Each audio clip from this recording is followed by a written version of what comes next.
Shalom everybody, welcome back. Thank you so much for joining me. This is part 2, looking at the subject of Rikilut and Lashon Hara. We're up to section 30 of chapter 11, entitled The Details of the Quality of Nikiut, that is purity or holiness. And the subject we are looking at in this part of the chapter is hatred and revenge. For those of you that are new to the channel or have just clicked on this video, we are going through Avigdor's Mesillat Yesharim. That is the new commentary and translation of the Path of the Just, or the Path of the Righteous, as it's translated, originally written by Rabbi Moshe Chaim Lazato. And it is a very, very important work to be abreast of, and doubly more important to learn if now we have a translation with a commentary by a contemporary rabbi. It's just, it's just amazing. So there's 4 volumes in total, and I encourage you, if you're new to this channel, this is one of the earlier videos that you're watching, go out and buy this series, and you can follow along with me in these videos, and it will, will hopefully bless you. So hatred and revenge. Also, animosity and revenge are very difficult to escape from because man's mind is deceived, says the Mesillat Yesharim. Now, Rav Avigdor Miller says, people deceive themselves into thinking that they are justified in their animosity. They say this person is an exception to the rule, therefore he deserves my animosity. Because a person has a very sharp feeling about his own embarrassment, he feels it very keenly and is distressed, and it distresses him greatly, and therefore revenge is sweeter than honey to him, because that is his only respite from his pain. So when somebody causes you embarrassment or shame or exposes you, and it's wrong, it's not right what they're doing, you're not like that, you didn't do that, there can be a huge sensation that surges through you to return fire and to get them back, maybe to find something incriminating about them and then let that go outfield and be public knowledge. But that is not a course of action that I'd recommend anyone to do. In fact, if you're ever found in that situation where you're being wrongly ridiculed or shamed or embarrassed, the best course of action is to remain silent, and perhaps maybe later in this video we'll look at how that is such an amazing thing that is actually happening to you. And Hashem is showing you that he really loves you because, he's wanting to clean you up, so to speak. But we might look at that a little bit later on in this video. Therefore, if he has the power to forsake what his nature forces him to do, and to transcend his character traits, and not have animosity against the person who aroused him that hatred, and not to take any revenge when he has the opportunity to take revenge, and not hold a grudge in his heart against him, but instead he forgets everything and removes it from his heart as if it never happened, he is a strong and brave person. Okay, so this is what I'm getting at. This whole idea that we're only normally really upset by people that we actually see a lot in, that we actually regard with a lot of favor.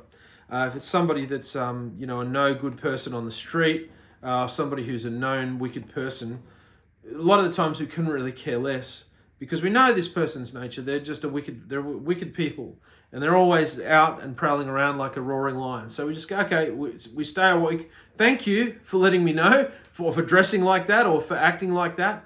I can see from across the street that you're someone who's of ill repute. So whatever you say, it's just water off a duck's back. But if it's somebody, that we have some sort of invest some sort of respect in, if they decide to turn on us, then all of a sudden it's a different playing field. And all the more so if we can get to a place where we can really inwardly just let it go. Just go. And chances are many people watching this video have in some way been shamed or ridiculed, or had been the victim of Rikilut or Lashon Hara. And it's gone on and it's turned into a war. So it's it's a tit for tat thing. But I guarantee you, if you can remain silent, as long as your life's not at risk, if it's a life risk or there's a chance that you'll go to jail, you have to speak up. But if it's none of these things are at stake here, it's just your reputation, it's just your ego, let it go. Let it go. There's more important things to do. and spend your life fighting those battles, and trying to clear your name among the wicked. Let's go. They're not about to form a mob and come and kill me. So what do I care? It's not true. If somebody comes up to you privately and asks you, you can tell them, yeah, no, that's not true. And you can tell them how they probably thought that was something that you really did. Don't even have the mindset that you think they're deliberately lying. Maybe they actually did think that I did that. You just leave it. Just go, okay, and move on and get on with something else. If a person wants to show Hashem that he's strong and brave in his service, this is a great opportunity. So when somebody shames you, ridicules you, or publicly renounces you, or whatever they do, it's a huge opportunity that's right before you. Don't look at it like it's the end of the world. Like, what, I've got to deal with this now. No. This is about to be your time where you're going to shine. To just forget what somebody did against him and erase it from his mind is not easy, but the person who does this is fulfilling the Torah and is demonstrating the excellence of his service to Hashem. So if you're able to do this, somebody's able to just deal you a death blow publicly. And, at the end of the day, it's really, it's not going to affect you in terms of your livelihood. It's not going to be life-threatening to you. It's just, people who are kind of already off with the fairies are going to be the ones that are going to believe him. The others are still going to question it. Just let it go. And then Hashem, when it comes time for your judgment, and Hashem has things against you, he's going to give you the same attitude that you gave those people that were against you. So this is where the opportunity arises. People that have gone through horrific ordeals and have been really hard done by somebody, that maybe they've been assaulted in some way, maybe it's been ongoing, maybe it's caused them to miss out on opportunities. If you can forgive them from the very most depths of your heart, when it comes time that you're going to be standing and being judged by the Beit Din and Shemayim, by the Heavenly Court, the Divine Council, it's going to be something that very much swings in your favor, because they're going to go, look, this guy let it go. There's so many times this guy was attacked unjustly. And obviously everything is controlled by the Kadesh Baruch Hu, so he's often testing us by bringing up situations and scenarios, a little bit like Job, because Job was somebody who really didn't do anything to warrant what happened to him. Rather, it was his righteousness, his righteous living, that drew the calamity. Because Hashem said, listen, this is my best player on the field. You want to show me your actual the way you see things to the accuser. Seek that guy, and we'll come and chat about that and see how that goes. So if Yov was able to see the bigger picture, he would have seen that all these things that are happening to him are happening because Hashem behind the veil regards him as one of his most devoted followers at that time. And so all of a sudden he's like, oh, wow, okay. All right, so that's the headline. That's what's happening here. Okay, all right, I'm on board with that. Don't get me wrong, I'm hurt. I've lost my estate. I've lost my property. I've lost everything. I've lost my children. I'm never going to get them back. Of course, that's sad. That's bad. But okay, I can see what's going on here. Wow, this is right. What's at stake? Okay, but he wasn't availed of that, and that's the whole idea. How are you going to go not being availed of what the actual lesson is? So when these bad things happen to you, good opportunity for you to stand back and go, okay, I'm up. Let's do this, and get it done. Such a thing is easy only for angels who do not have these character traits. Let me just go back and look at Rabbi Avigdor Miller's commentary there, because I may have missed a bit. To just forget what someone did against him and erase it from his mind is not easy, but the person who does that is fulfilling the Torah and is demonstrating the excellence of his service to Hashem. So it says here, a person who wants to show Hashem that he's strong and brave in his service, this is a great opportunity. Such a thing is easy only for angels who do not have these character traits, not for those who dwell in houses of clay, whose foundation is only in materialistic things. So we live in a material world. We live in a world where things deteriorate. They come to a point and then they deteriorate. And so we're constantly surrounded by materialism, where our body is materialistic in nature, and so we don't see beyond the veil. And an angel is not afforded these benefits, if you could call them that. And so an angel gets to see through the veil, and materialism to people in the spiritual realm, angels in particular, is not impressive to them at all, for any sort of long term anyway. You could argue that the angels that fell and became enamored by the beauty of the women on earth at that time, but even that beauty would fade in time. And so the angels would lose interest even in that. And so because man is bound by this material sort of overlay of the spiritual realm, it's a huge challenge for him to see through all these things that are happening to him. And if he does in any way show any type of aptitude to transcend the materialistic realm and look through and see what's really going on and react in the right way, oh my gosh, that guy, it's like going straight to heaven in a sense. It's very few people can do it. Our foundation is nerves, muscles, and emotional reactions, and therefore for us it's not easy. However, the fact that it's not easy is no excuse to avoid it. Anything that's worthwhile isn't easy. Something that's worthwhile, you have to work at it. You have to work hard to achieve it. Something that comes easily, it just doesn't have the sweetness. Nevertheless, says the Mesillat Yesharim, it is a decree of our King, and the verses are clearly stated and do not require any explanation. Like it states, you should not hate your brother in your heart. You should not take revenge or hold a grudge against the sons of your people. Rabbi Avigdor says, this means it helps to keep in mind that they are the sons of your people. In that context, Hashem says it is forbidden to take revenge against them or even bear a grudge. And the Mesillat Yesharim says the concept of revenge and bearing grudges are well known.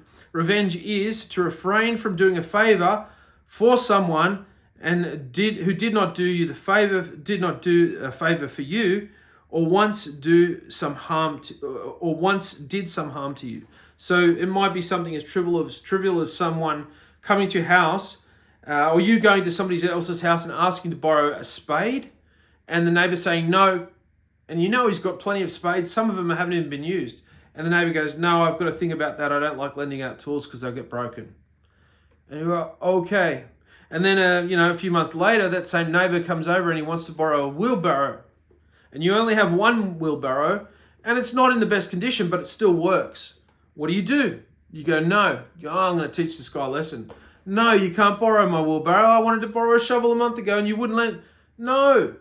What's the action? So that's taking revenge. I'm going to take revenge. So revenge is not always about, something spectacular, or a life, something, a life or death scenario, or something that's, the subject of a high-end drama. It can be something as trivial as a farming tool and implement in somebody's garage, or some, something that's domestic. And so what do? You go, okay, yep, you can borrow it. And you're not doing that out of weakness. Now, if you are doing it because you're scared that this guy is going to, this guy intimidates you, and you give it to him for that reason, now that's a different story. But if, you're not particularly intimidated by the person, you're still going, I can't believe that guy wouldn't give me a spade. He's got 5 spades there. You just go, okay, I'll give it to you. And that is something that will go on your record for all time. Despite how somebody's treated you, you're not taking on that trait, because essentially you're becoming like your neighbor. You're taking on the bad character of your neighbor. That's a character that you didn't previously have. Now he has given you that bad character trait. So he didn't lend you a tool from his garage, but he gave you a bad character trait, and you don't want that. You would have liked the tool. You would have liked the shovel. You didn't get the shovel? Okay, that's fine. I don't want the bad trait either. So you keep doing you, which is keeping as much as you can to the Torah that you know. This behavior of taking revenge happens all the time, especially in married life. One spouse is unwilling to forgive what the other did, and that causes them great trouble. And bearing a grudge means at the time you're doing a favor for the person who once did you harm, to remind them of some hint or memory of what they once did to you. So, we've got to be careful. We're in a marriage. Our spouse does something or says something that's quite damaging. And at times we can just lock it away and say, okay, I'm going to use that later. No. Let it go. Because if you start taking on these really good traits of character, your partner will naturally begin to imitate you and take on those traits as well. But if you want to go down a path where you are starting to, your communication is slipping, the way you act in front of each other in terms of just basic respect is slipping. And these are a multitude of things. Sometimes they're small things, they appear like small things. Opening the door for your wife when you're out and about in the car, sending a text message and no longer putting a love heart at the end of the text message, or instead of saying, thank you, my darling, you just say thank you now. But at one time you would always say thank you, my darling. Having a sound in your voice when you speak with your spouse that is kind of hurried and a bit of a chore. Rather speak in a way that's affectionate and in a way where you want to kind of show your wife how beautiful you can speak and how well you can speak, and treat her like a queen. And over time, she will eventually treat you like a king again. But it's not going to happen overnight, because that erosion of the way you guys communicated, there's causing these scenarios where you take jabs at each other. That happens over a period of time. It's a long period of time. So it takes a little while for that to kind of unwind and to take off the mileage of that. So bear that in mind and have patience to do it, because you both did it. It's not just one of you. You both made decisions to go down a path where the level of the marriage, it's sunk a little bit down, and now you're getting into areas where you're kind of doing attacks on one another. You're taking vengeance on one another in various ways. So you have to be very careful. I think we'll leave it there for that video. That takes us to page 221. The next subject is part 31, degrees of revenge. Thank you so much for joining me. I hope you enjoyed this video. Bye for now.